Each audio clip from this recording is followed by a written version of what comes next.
देखिए, अगर सजा पे रोक लगा दी है तो फिर वो कैसे दोषी हो जाएंगे।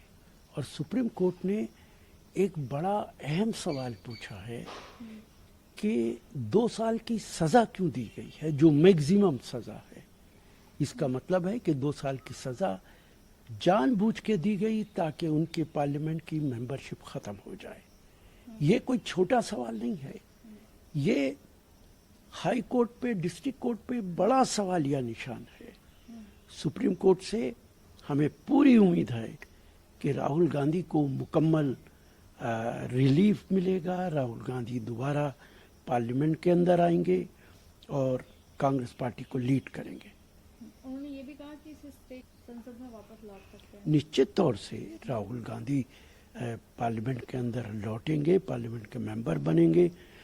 आज सुप्रीम कोर्ट अकेला इंस्टीट्यूशन है जहां से रोशनी नजर आती है, वरना बीजेपी की सरकार ने पूरे देश के अंदर लाकानूनियत का अंधेरा कर रखा है। जी, इसके साथ ही पीएम मोदी निश्चित तौर से मोदी जी मणिपुर पे बोलते नहीं हैं, और जब वो बोलते हैं तो कहते हैं कि राजस्थान में और दूसरी जगहों में मणिपुर के वाक़े को कमज़ोर करना चाहते हैं।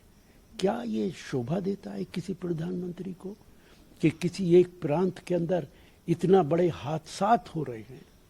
चीफ जस्टिस ऑफ इंडिया उस पे सवालिया निशान खड़ा कर रहा है और कह रहा है कि अगर इस पे कदम नहीं उठाओगे तो हम कदम उठाएंगे। उसको डाइल्यूट करना चाहते हैं, पार्लियामेंट में बोलना नहीं चाहते। क्या मणिपुर भारत का हिस्सा नहीं है? मणिपुर के नेता आपसे मिलना चाहते हैं, आपके पास वक्त नहीं है, आपके पास फ्रांस जाने का वक्त है, आपके पास अमेरिका जाने का वक्त है, आपके पास प्रेसिडेंट बाइडेन के साथ खाने का वक्त है, लेकिन अपनी ही जनता के लोगों से मिलने का वक्त आपके पास नहीं है। ऐसा प्रधानमंत्री हमारे देश में कभी नहीं हुआ। जी, इसके साथ ही तो ये अगर उन्हें कम सीटें थी और मुख्यमंत्री बनाया था तो आपने क्यों बनाया था? आपको सत्ता का लालच है, आप सत्ता के अंदर हिस्सेदारी चाहते थे। आपने कश्मीर के अंदर भी यही किया था। आज कश्मीर में महबूबा मुफ्ती के खिलाफ है, उसे जेल में डाल दिया। कल आपको जरूरत थी तो उसको भी मुख्यमंत्री बनाया था। भारतीय जनता पार्टी, हमारे प्रधानमंत्री, इनके नेता, सत्ता की भूख है इन लोगों को, और ये सत्ता हासिल करने के लिए कुछ भी कर सकते हैं। जी, इसके साथ ही तक के स्वास्थ्य मंत्री नहीं कहता है, दिल्ली के मोहल्ला क्लिनिक को लेकर वो कह रहे हैं। देखिए, मुझे दिल्ली के मोहल्ला क्लिनिक की बहुत मालूमात नहीं है, लेकिन हेल्थ का मामला देश के अंदर एक बड़ा मामला है और इसके अंदर भारत सरकार और प्रांतीय सरकारों को बड़े कदम उठाने की जरूरत है। जी, केंद्रीय मंत्री अहंकार की बात करते हैं। प्रधानमंत्री का अहंकार नजर नहीं आता, अमित शाह जी का अहंकार नजर नहीं आता। बीजेपी के नेताओं की आदत हो गई है कि उनकी बात बगैर राहुल गांधी का नाम लिए पूरी नहीं होती है। गांधी परिवार के खिलाफ बोलना भारतीय जनता पार्टी का एक कल्चर बन गया है, क्योंकि वो डरे हुए हैं।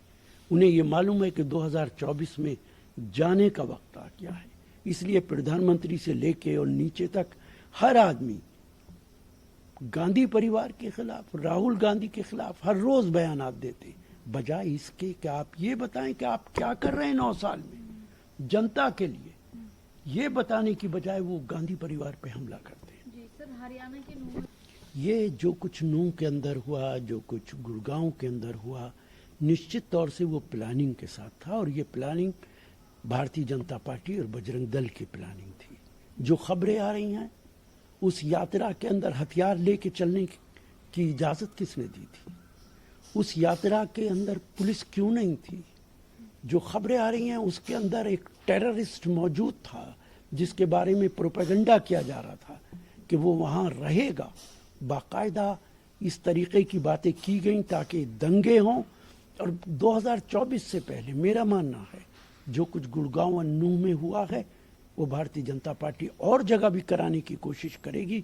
इसलिए देश की जनता को सावधान रहना चाहिए। जी, इसी तरह से जम्मू कश्मीर के कुलगांव में एक बहुत दुर्भाग्यपूर्ण है, बहुत ही दिल को तकलीफ पहुंचाता है कि हमारे फौजियों के साथ इस तरीके के वाकयात होते हैं, और इसके लिए निश्चित तौर से हमारी भारत सरकार जिम्मेदार है। वो सरकार जो कहती थी कि आर्टिकल 370 हटाने के बाद कश्मीर के हालात ठीक हैं, उसे यूनियन टेरिटरी बना दिया, वहाँ का लॉ एंड ऑर्डर सीधा देश के होम मिनिस्टर के अंडर आ गया, इसके बावजूद इस तरीके के वाकयात हो रहे, तो इसके लिए कौन जिम्मेदार है? निश्चित तौर से इसके लिए अमित शाह जी जिम्मेदार है। 300 देखिए, दिल्ली के एलजी के बारे में मैं कुछ टिप्पणी नहीं करना चाहता, जम्मू कश्मीर के दिल्ली कश्मीर के एलजी सिन्हा साहब के बारे में मैं इसलिए कुछ नहीं कहना चाहता। उन्होंने कहा कि गांधी जी ने तो वकालत ही नहीं पढ़ी थी। जिस आदमी को इतनी मालूमात ना हो कि महात्मा गांधी के बारे में इस तरीके की टिप्पणी करता हो, महात्मा गांधी की बेइज्जती करता हो और उसको कश्मीर का गवर्नर बना दिया जाए, वो कुछ भी बोल सकता है। भारत सरकार ने पूरे देश में इस तरीके के गवर्नर बनाए हैं जो उनके एक गवर्नर सतपाल मलिक का कहना है कि बहुत छोटे लोग हैं जो आरएसएस और बीजेपी को खुश करने में लगे रहते हैं।